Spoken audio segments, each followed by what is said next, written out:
Straight ahead on CCX News, a challenge facing the largest high school in the state. How to get a handle on traffic safety as thousands of students make their way to and from school. Plus, a Golden Valley shelter to the rescue. Its role in helping pets impacted by Hurricane Michael. Also, a first for a political candidate trying to seek re-election. A Plymouth lawmaker says she was punched following a confrontation on the campaign trail. CCX News starts right now. Hello, everyone, and thanks for joining us. A Plymouth lawmaker was allegedly assaulted over the weekend by someone vandalizing campaign signs. Republican Representative Sarah Anderson says she saw a man kicking campaign signs near a gas station on Rockford Road in Plymouth. And that is where Delane Cleveland is now. He joins us now with more. Hi, Delane. Hi, Shannon. The political campaign season can be a nasty one, but rarely do you ever hear about it becoming physical. Well, this past weekend, Sarah Anderson says somebody crossed that line. With 3 weeks until Election Day, campaign signs are as visible as the fall colors. However, some are in better condition than others. I've had signs down here on Rockford Road 2 years ago. They were all spray painted. This past Sunday, State Representative Sarah Anderson of Plymouth saw a man kicking several signs along Rockford Road and decided to intervene. So I pulled my car over and I crossed the street and I confronted him. I said, "Hey, you can't do that. That's not your property." And that's when he said to me, "I'm an anarchist, I can do what I want."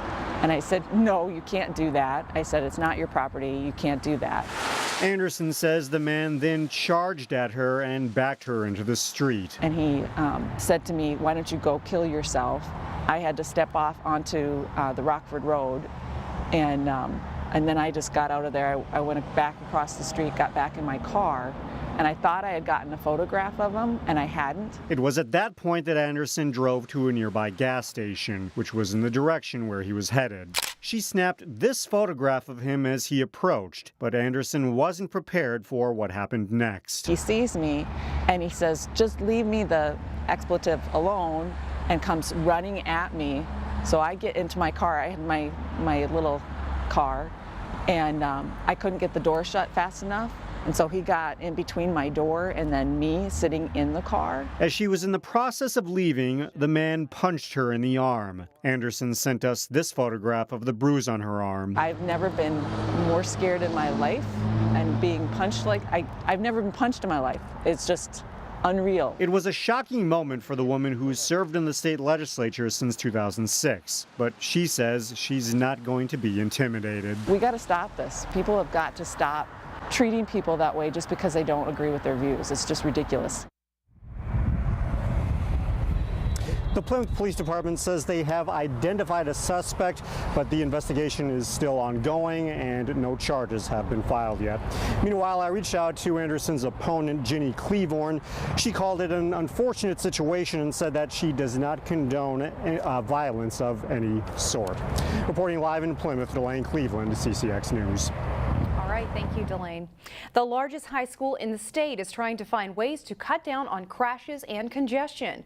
Reporter Sonia Goen shows us what Wayzata High School is doing to keep students safe when they arrive and leave school grounds.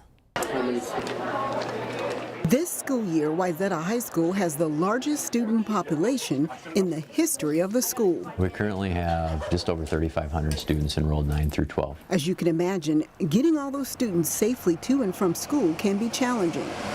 A small army of about 50 buses hits the road each day, while many other students drive to school. There are about 750 students who drive through Wayzata High School each day. With all those folks coming and going at the same time, it causes a lot of congestion along Peony Lane. Just last week, a Wayzata cross-country runner was struck by a vehicle at Schmidt Lake Road in Peony Lane, the second time that's happened this school year. It's kind of hectic, like just getting out if you leave right after school because you have to wait in like a long line, or you just have to like wait for the line to pass. Currently, the school is experimenting with some different ideas on how to maintain slower traffic patterns and improve overall safety. When there's congestion, the traffic is moving slower, and when traffic moves slower, we tend to have fewer problems. Just this week, the school added a temporary speed bump just west of the athletic fields, and a fairly new third access point on Highway 55 seems to be helping with traffic flow. With the new back entrance, it's lessened the flow a lot. And if you go around where the buses are in the back of the school, that also lessens it. School officials are also trying to keep as much foot traffic off the road as much as possible. Just getting anywhere within our campus, you should be able to take a sidewalk and navigate through a crosswalk. Meanwhile, Plymouth police and city officials are studying traffic patterns around Wayzata High School. To just look at the area as a whole to make sure there isn't any engineering related improvements that we can make just to make that area safer. School officials say students and the community need to be extra vigilant when it comes to driving around the campus. School safety is our foremost concern. In Plymouth, Sonia Goins, CCX News. Wayzata High School officials changed the routes for cross-country runners on school property. Meanwhile, the Plymouth Police Department is stepping up traffic patrols. Maple Grove city leaders say a critical discussion needs to happen to deal with growth in the northwest part of the city. That discussion would involve their neighbor to the north. The city of Dayton has approved a lot of homes, which Maple Grove officials say has greatly increased road congestion in their city. Maple Grove Mayor Mark Stephenson says Dayton doesn't have a good grasp on their growth. Stephenson says Maple Grove needs to work with Dayton and the county to solve traffic issues. Halloween is just around the corner, but an area food shelf is already setting its sights on the next holiday. Volunteers, including CCX Media's own Dave Kaiser, spent the morning packing Thanksgiving boxes for the near food shelf in Crystal. When they are finished, they will have more than 600 Turkey Day packages to distribute to their clients. Near's Jan Monroe says for her, the food shelf is personal. I'm doing this because I was a poor kid too, and I remember the times when food was sparse, and I don't want any kid to go without any food. I'm doing this for the children. The adults can kind of fend for themselves. The children are my main goal, and I want to make sure they have a decent meal on Thanksgiving, just like you and I do. If you'd like to donate or to volunteer, contact the Near Food Shelf at the number on your screen or just drop by. They're on West Broadway, just south of Target. Still ahead, the impact of Hurricane Michael reaches a Golden Valley animal shelter. Plus, some of the state's top runners battle at the Lake Conference Cross Country Championships. But first, sunshine and blue skies on Wednesday. 88 dogs from Alabama are now calling the Animal Humane Society in Golden Valley home. Reporter Meredith Hackler was there when volunteers arrived with the precious cargo. In just 2 short days, volunteers at the Animal Humane Society brought back 88 dogs from Dothan, Alabama. Recently, at the end of last week, she called and said, we are getting overrun with people surrendering animals that they're finding in lieu of the hurricane. The Golden Valley shelter has been helping down south for 10 years, and this year, Alabama was hit hard by Hurricane Michael. There's been a lot of damage to local animal rescue groups, so they've sort of been a center for taking in all these abandoned and lost pets.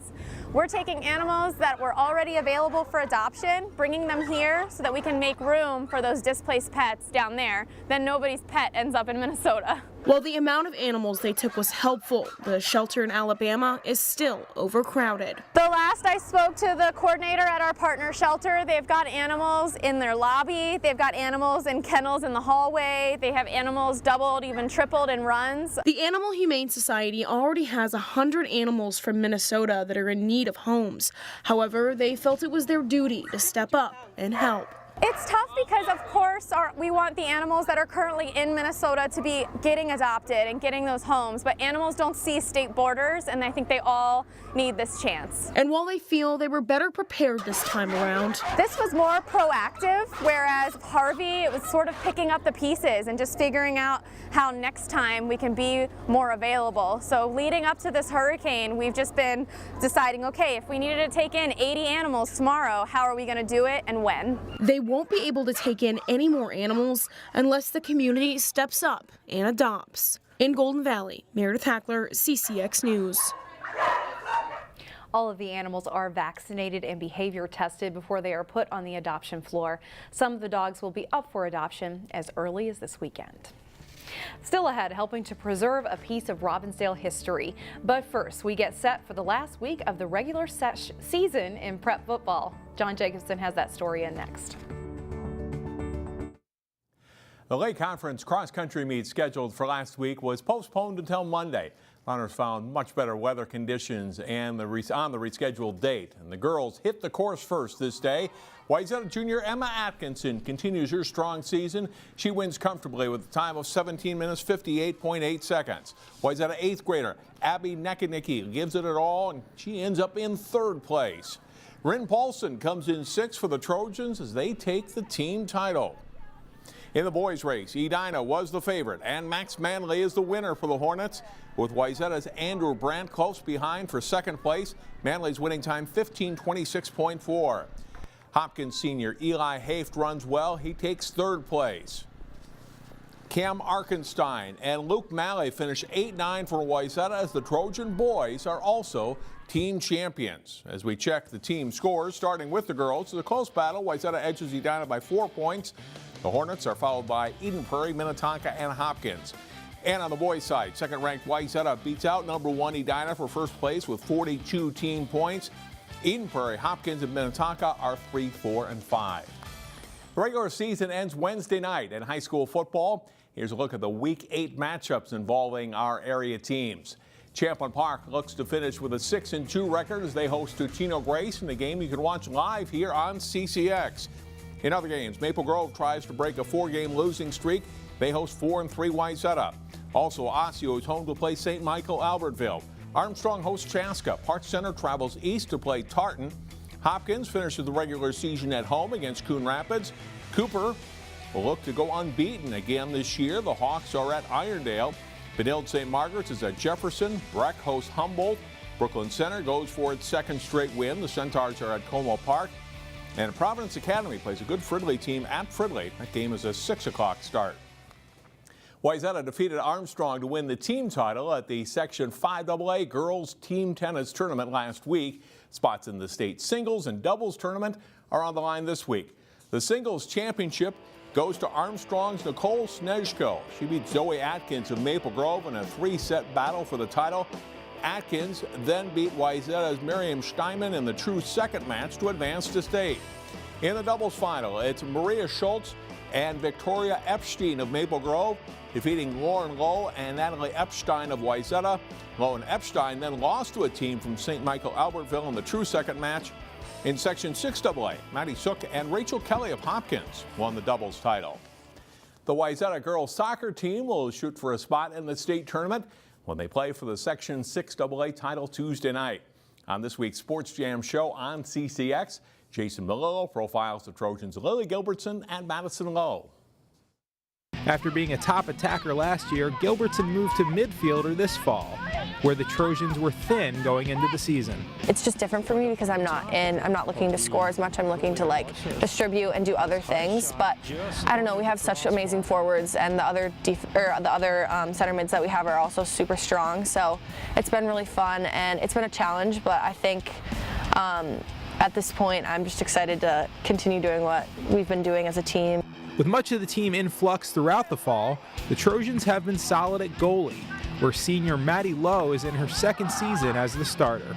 They're very athletic. I mean, she makes some spectacular saves, practices in games, so she's got that ability to really stand out and has a, she can have a little panache and a little flair in there because she's got those abilities to do, and she's pretty steady, pretty reliable. Lowe describes herself as aggressive, and she certainly seems to play with no fear.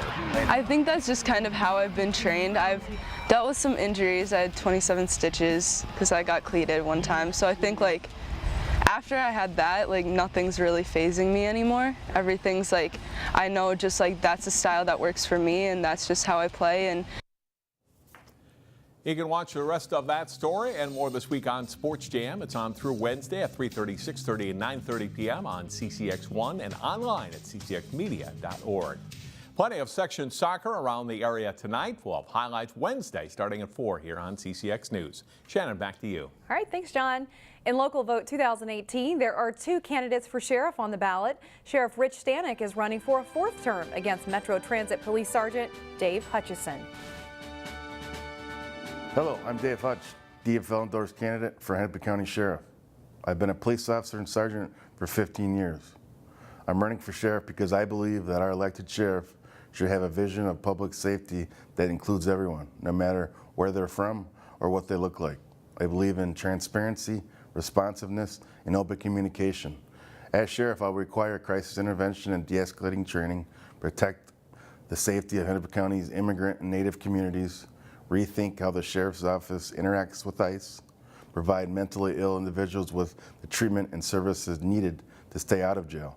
Let's start working together for a safe and healthy community. I'm Dave Hutch, and I'm asking for your vote for Hennepin County Sheriff. Hi. As a little boy growing up in Northeast Minneapolis, I knew I wanted to be a police officer. I wanted to help those in need, and that same desire has helped guide my career for the past 35 years. Now as sheriff, I work with the community every day to create positive change. Under my leadership, the Sheriff's Office has doubled diversity hiring, brought crisis intervention training to all deputies, increased community education and participation, and reduced violent crime by over 25%. I am your local Hennepin County Sheriff Rich Stanek, and I am proud to serve side by side with the men and women in our agency who have sworn an oath to serve every resident with compassion, dignity, and respect. A vote for me is a vote for public safety, and I ask for your support on November 6th. Up next, preserving history one light bulb at a time. And finally, efforts continue to preserve the memory of the historic Terrace Theater. 2 years after the theater was demolished to make way for a Hy-Vee grocery store, some local historians are coming together to cement the Terrace's legacy. They are teaming up with the Robbinsdale Historical Society to gather artifacts for the Terrace Legacy Project. They want to relight the letters that once stood above the 57-foot-high Terrace Tower for an exhibit next year at the Robin Gallery. For $10, theater lovers can sponsor a bulb to defray the restoration costs. There are definitely a lot of people that are still very passionate about the Terrace, and not just locally here in Robbinsdale, but around the state and the Midwest. I talk to people during my travels, and a lot of them, when I bring up the Terrace, they're well aware of, the history that was involved, both during its run and after. It took almost 670 light bulbs to light one set of Terrace letters. We have more information about the Terrace Legacy Project on our website, ccxmedia.org. It'll be fun to see those lit up once again. And that's all the time we have for now. Thanks for joining us. We'll see you right back here again on Wednesday, starting at 4.